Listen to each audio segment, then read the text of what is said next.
semuanya. Kami dari kelompok 2. Di sini kami akan mengeksplor mengenai Museum Fathahillah. Untuk itu, ikutin terus vlog kita ya. Sebelumnya kami akan memperkenalkan diri kami masing-masing. Yang pertama ada Nama saya Moreno. Nama saya Alvana Fukori. Nama saya Dani Satria. Nama saya Yohanes. Nama saya Adelia Moza. saya Cairuni Sanjani, saya Elsia Dewi Sandra, Saya Anggita Afsamaliki. Sudah. Nah, Kalian tahu nggak sih, sebelum berubah nama menjadi Taman Fathahillah, lapangan luas ini awalnya disebut Steenhuisplein loh. Steenhuisplein berasal dari bahasa Belanda yang artinya Townhouse atau Taman Balai Kota. Bangunan ini adalah bekas Balai Kota Batavia yang dibangun sejak tahun 1707 sampai 1710 oleh Gubernur Jenderal Johan van Horn.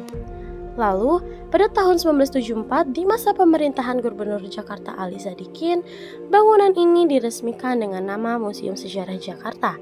Seiring peresmian nama baru, Taman Balai Kota ini pun juga ikut berganti nama menjadi Taman Fathahillah. Fathahillah diambil dari nama seorang panglima yang berhasil merebut Sunda Kelapa dari tangan Portugis. Pada ruangan ini, terdapat lukisan yang memiliki ukuran besar sekali. Lukisan ini bukan termasuk peninggalan bangsa Belanda, tapi lukisan ini menyimpan sejarah tersendiri.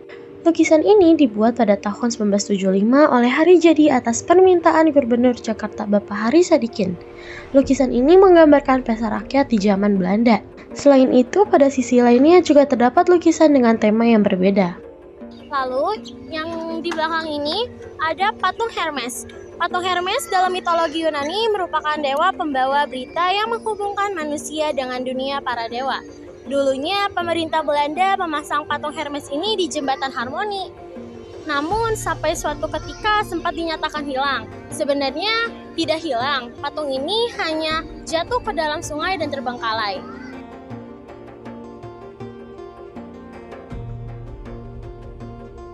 Penjara bawah tanah. Penjara bawah tanah berjumlah 5 kamar dan sudah ada sekitar 300 tahun yang lalu. Dulunya penjara ini digunakan untuk menampung tahanan Belanda. Kejadian kejam banyak terjadi di penjara ini. Ratusan tahanan dimasukkan ke dalam ruangan ini dengan kondisi ruang ini yang sangat sempit dan kecil.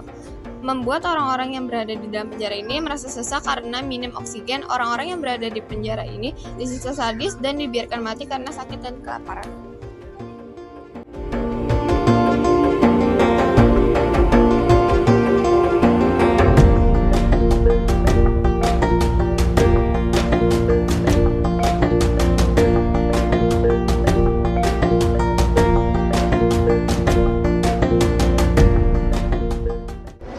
Nah, di ruangan ini kita memasuki masa kerajaan Tarumanegara. Di ruangan ini memiliki 3 prastasi dalam bentuk replika. Yang pertama itu terdapat replika prastasi kebun kopi yang menceritakan tentang Gajah Tunggawan Raja Purnawan. Pada prastasi yang ditemukan di abad ke-19 ini terdapat bentuk tapak gajah di permukaannya. Nah, lalu yang kedua itu ada replika prastasi Tugu. Prastasi ini yang ditemukan di Sungai Ciratun, Bogor. Replika prastasi ini juga mereplikasi tulisan dan telapak kaki Raja Purnawan.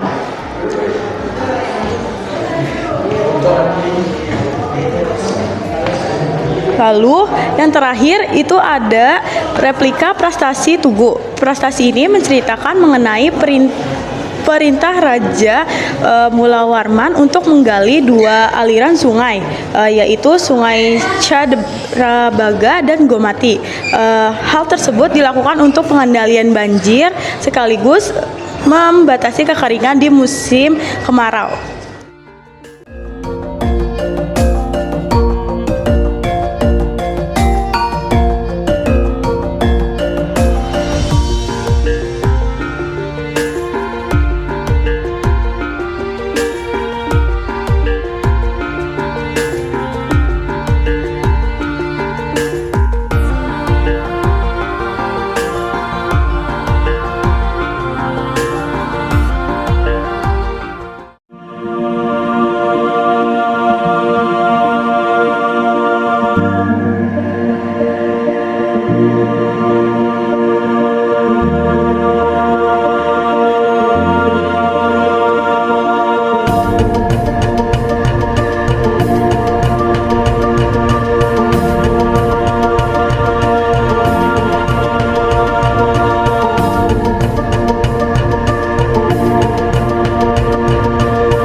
Pada ruangan ini terdapat penjelasan singkat mengenai perkembangan manusia dari masa bercocok tanam sampai perunggu besi. Terdapat juga penjelasan tentang pembuatan alat-alat batu yang digunakan manusia untuk bertahan hidup. Lalu terdapat beliung yang berfungsi hampir mirip seperti kapak yang disertai penjelasan tentang cara pemakaiannya.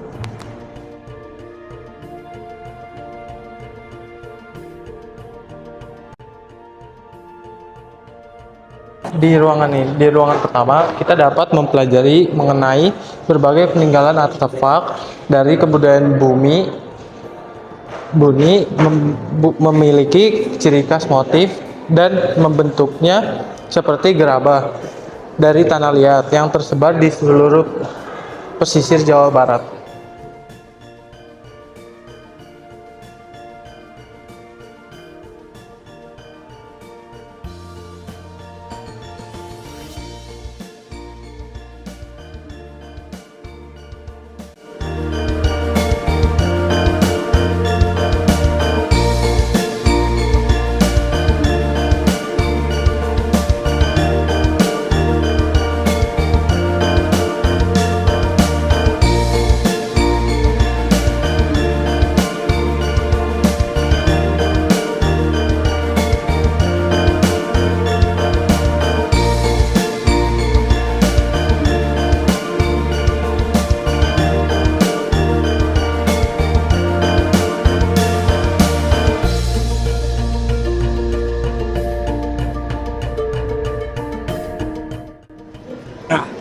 Jadi ada 3 lukisan yang menjadi satu dan menceritakan keadilan yang ada di pengadilan.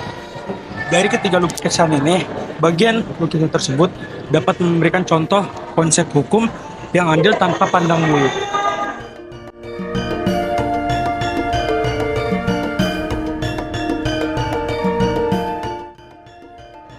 Di ruangan ini terdapat beberapa peralatan yang dipakai pada zaman dahulu. Ada juga berbagai furnitur dari abad ke-18.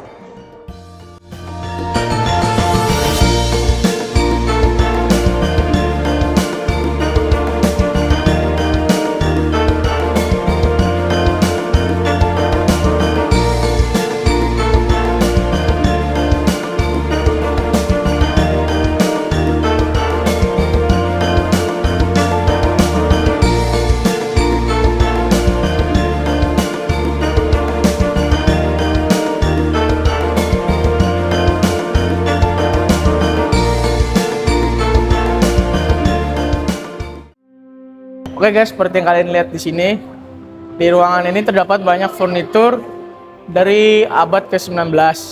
Salah satu contohnya adalah meja yang ada di samping saya. Meja ini terbuat dari pohon kayu jati, dan banyak lagi furnitur-furnitur di sebelah sini dan sebelah sana juga banyak terbuat dari kayu pohon jati dan kayu pohon Ambon.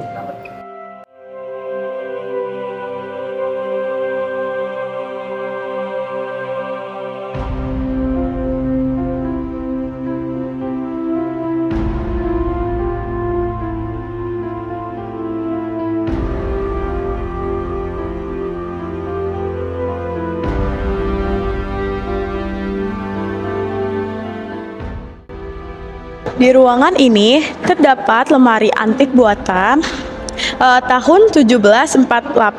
Lemari antik ini memiliki ukuran yang bergaya Eropa dan berwarna emas, dan terdapat meja makan serta beberapa kursi.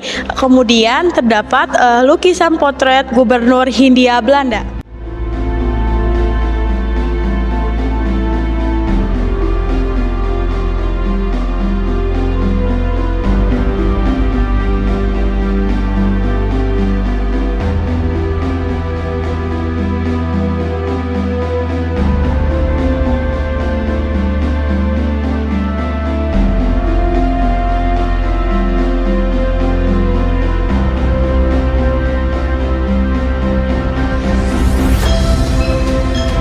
Di ruangan ini adalah pengetahuan seputar modernisasi Jakarta, kepadatan penduduk, dan sejarah penempatan Jakarta jadi ibu kota.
terdapat maket area Batavia di zaman dahulu yang disertai dengan keterangan legenda.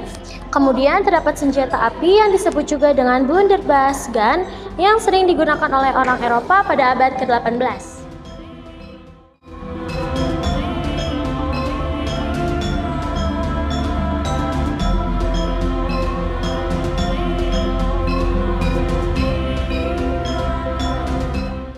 Nah, pada ruangan ini diperlihatkan beberapa gambaran kehidupan di Batavia dalam bentuk sketsa dan litografi. Terdapat juga miniatur kapal milik VOC.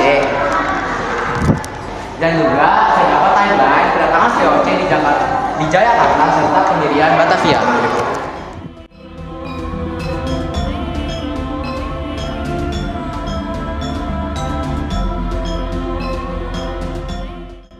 Nah, yang ini namanya meriam Cirebon. Meriam ini ada sejak abad ke-18.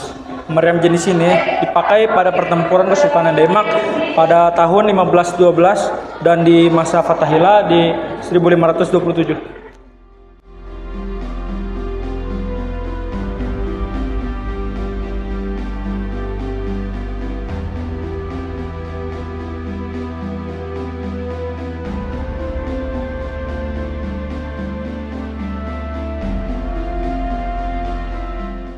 Sekian dari vlog tour kami mengenai penjelasan dari isi Museum Fathahillah Jakarta ini. Dadah!